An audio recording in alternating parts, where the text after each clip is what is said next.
But Charlotte Zolotow she was an editor with Harper Jr. for years. She editor and author of well over 70 of her own books, but she was presided over her own imprint at HarperCollins, and she was passed away in 2013. But in the late 90s, they established a Charlotte Zolotow Award is given annually to the author of the best picture book text published in the United States in the preceding year. It was established in 1998, and the award is named in honor of her work. A distinguished children's book editor for over 38 years with Harper Jr. Books. She's just amazing. I remember books of hers when I was a child, and she's just the vast majority of her books are just so sensitive and wonderful. And not all of us are fortunate enough to have lived by the beach or go to the beach. And what this is a book, well, if you could imagine that you've never been to a beach, would this take you there? I think it would. The Seashore Book by Charlotte Zolotow, illustrated by Wendell Minor.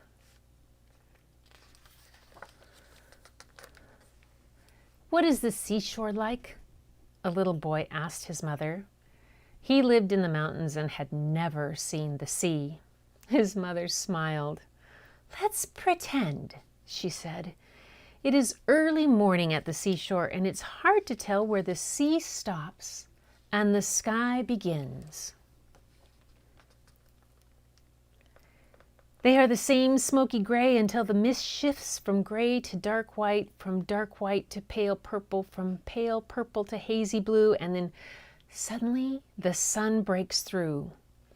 It warms the cool sand. It turns the sea green, and the beach is golden gray. You run down to the water's edge, one small dark spot against the brightness of the sand and sea. You bend over and pick up a stone washed smooth by the sea. You find tiny brown snail shells and oyster shells, crusty gray outside and smooth pearly pink inside.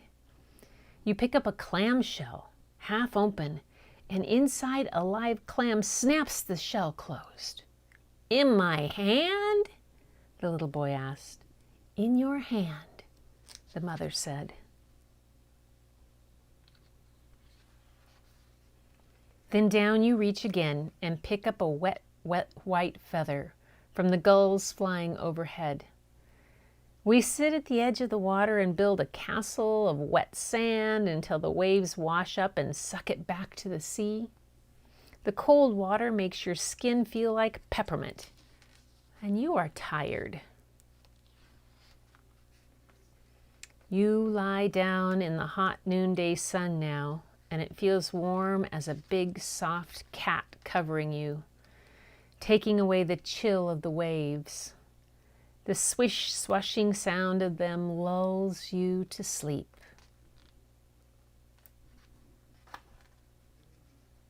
I watch you sleep, and you don't see two little sandpipers run past you. But when you wake up, you do see their claw prints like pencil lines in the sand. You rub your eyes, and it seems there is nothing in the world except the sound of the wind and the rising and falling song of the waves.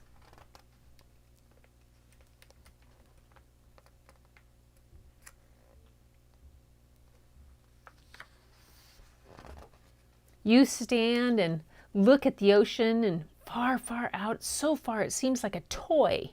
A little white sailboat skims over the water and disappears. The tide is going out. I'm hungry, you say. I'm too. So we wade over to a big rock covered with seaweed and moss. We sit there together and eat our sandwiches and drink lemonade from our thermoses. Watch the small brown sand crabs squaggling at our toes. Squaggling.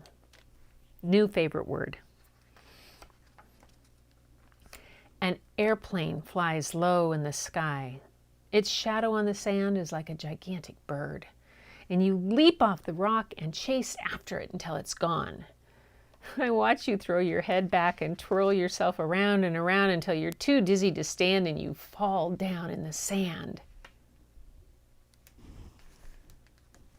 The wind is getting cooler. Long purple streaks of clouds are forming in the sky. We take each other's hands and walk down the beach toward home. The fishing pier we pass is white as a snowfall with hundreds of crying seagulls waiting for the fishing boats to come in when the sun sets.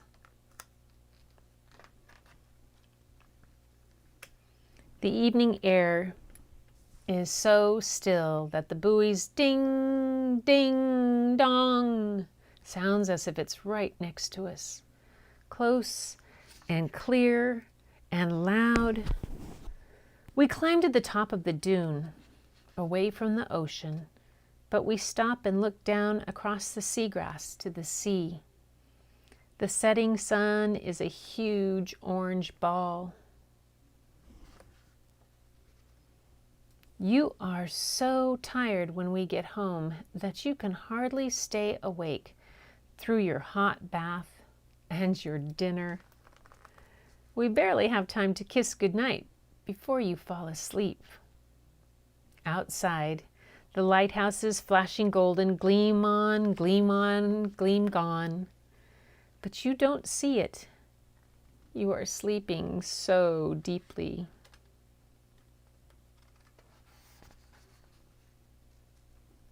You don't hear the tide rising. You don't see the small crescent moon outside your window. The ocean is bursting in waves along the shore, covering the rock where we sat and ate our lunch and carrying up seaweed and shells to the sand.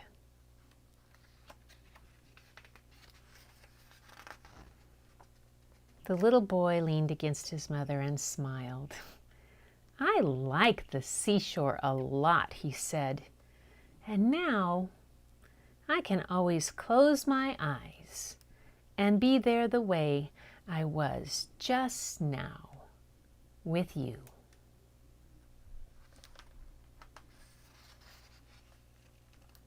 And that's The Seashore by Charlotte Zolotow. Let's put on that and undo mine. Beaches are all either here in the Northwest. There's one in California. I'll show you in the opening.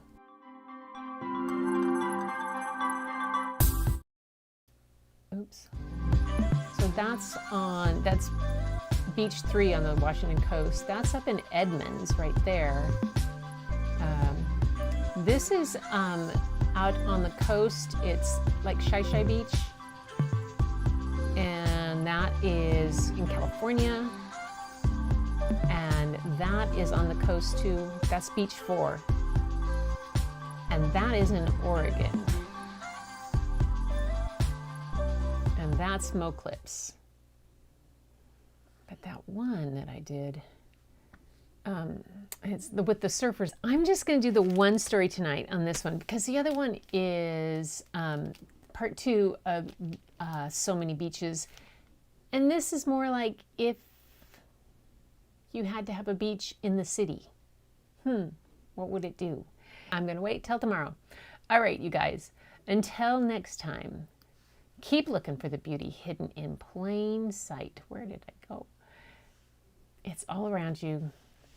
I know it's in your mirrors. Just go look because you guys are all so amazingly beautiful. Thank you for being here and sticking this out with me. You're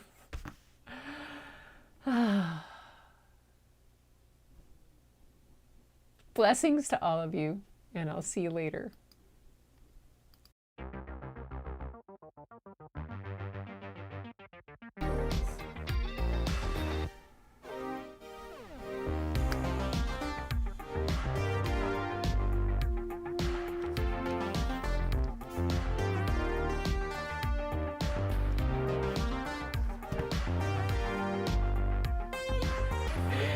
I goofed up big time. But you guys are so tolerant. Thank you. See you soon.